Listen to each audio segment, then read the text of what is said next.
7h38, bonjour Adrien. Bonjour Brice. Votre invitée ce matin est Mathilde Panot, présidente du groupe LFI-NFP à l'Assemblée nationale. Bonjour Mathilde Panot. Bonjour. D'après nos informations, pas de gouvernement ce matin, mais Matignon promet une équipe gouvernementale avant dimanche. On en a déjà les premiers contours depuis hier soir, notamment le fait que ce sera un gouvernement paritaire, avec 7 ministres de plein exercice pour Renaissance, 3 pour le parti Les Républicains, sans compter bien sûr les secrétaires d'État. Quelque chose me dit que déjà ça ne vous convient pas. Non, et je crois que comme beaucoup de gens aujourd'hui, je suis en colère de voir que nous avons un gouvernement qui s'annonce recycler tous les perdants des élections. Je rappelle que la Macronie a été désavouée dans les urnes par 3 fois. Elle a été désavouée très fortement par la mobilisation du peuple français aux élections législatives. Et qu'en plus, on perçoit, dans les noms qui sont donnés pour l'instant, une extrême droitisation de la Macronie qui est très inquiétante. Ce qui vous pose problème, c'est qu'il y a des gens de droite en fait. Non, ce qui nous pose problème, c'est qu'on ne respecte pas le suffrage universel. Le suffrage universel a donné le plus de députés à la coalition qui est arrivée en tête, c'est-à-dire au nouveau Front Ça, vous n'êtes pas surprise, dès lors que vous n'étiez pas choisi pour Matignon. Le président de la République nous laisse gouverner. Et j'aimerais que vous soyez aussi surpris lorsque vous nous expliquiez que le nouveau Front populaire ne pouvait pas gouverner avec 193 députés, de voir un gouvernement qui tient sur 214 députés. Parce que vous remarquerez que c'est un peu plus. Des macronistes et des LR. Non, c'est exactement ça. C'est 166. Un petit peu plus que le NFP, voilà. Oui, un tout petit peu plus. Et que donc nous avons un gouvernement minoritaire avec un président qui a été battu dans les urnes, un gouvernement minoritaire et en plus de ça, une énorme mobilisation des Français, notamment contre l'extrême droite, et avec peut-être M. Bruno Retailleau à l'intérieur, qui est un ministre qui a fait preuve de racisme à certains moments, je pense.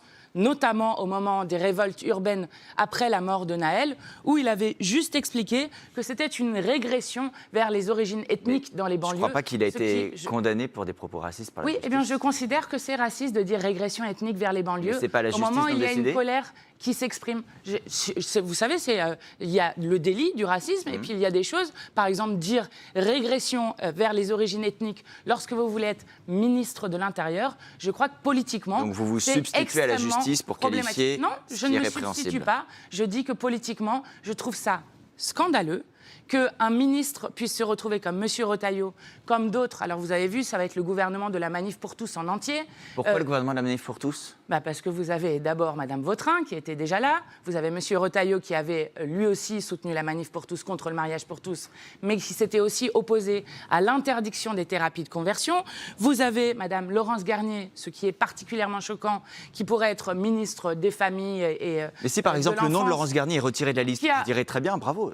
Mais non, mais enfin, vous comprenez que c'est un problème particulier. Attendez, juste sur Laurence Garnier, par exemple, elle a voté contre l'inscription de l'IVG, de l'avortement dans la Constitution, que nous avions notamment porté et gagné avec une immense mobilisation de la société. On va rester prudent, Mathilde Panot, parce qu'il se trouve que vous avez raison. Son nom a suscité l'émoi, y compris chez certains députés du Bloc central. Donc il est encore possible que ce nom soit retiré de la liste dans les heures qui viennent, puisque vous l'avez vous-même souligné, c'est une liste soumise par le Premier ministre, pas encore validée par le Président. Dans ce cas-là, vous saluerez cette décision. Mais non, mais en fait, attendez, juste pour remettre les choses en place.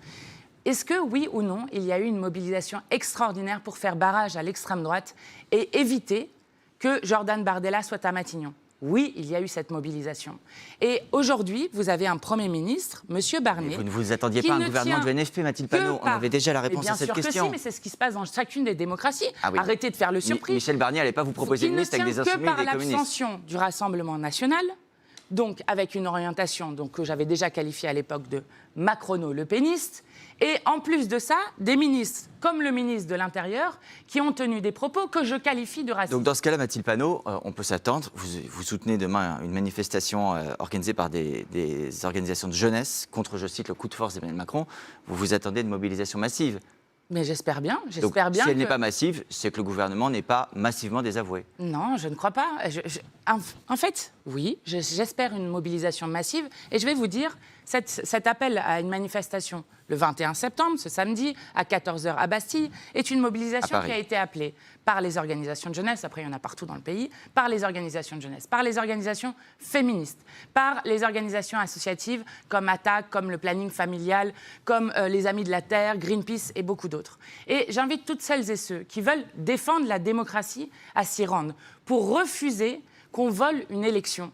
Je vais vous dire pourquoi c'est grave. Qu'est-ce qui se passe sur la démocratie? Vous faites comme si, en fait, en quelque sorte, c'était des gens institutionnels où chacun était dans son rôle. Bon, je suis France Insoumise, je suis en colère, et puis voilà, on peut continuer comme ça. Mais il y a des institutions, Mathilde Panot, pour le coup, c'est l'Assemblée nationale, et vous, les députés, qui décideront si le gouvernement peut tenir ou pas. Qu'est-ce que ça fait à la démocratie lorsque vous avez une mobilisation massive de gens qui se mobilisent contre l'extrême droite et une mobilisation massive pour, par exemple, abroger la réforme de la retraite à 64 ans et que vous avez un Premier ministre. Il y a 15 jours, c'était 100 000 personnes dans tout le pays, Mathilde Panot. 100 000 personnes sur 300 000 personnes. Vous utilisez peut-être les chiffres de la police. Moi, j'utilise les chiffres du ministère de l'Intérieur. Voilà, voilà, du ministère de l'Intérieur. Moi, j'utilise les chiffres de nos organisations. C'était inespéré. C'est un déferlement qui s'est fait. Et j'appelle tout le monde à venir le 21 septembre, d'autant que c'est une jolie date, le 21 septembre, puisque nous allons marcher comme ceux qui nous ont précédés dans notre pays, lorsqu'il y a eu le 21 septembre 1792, la naissance de la République,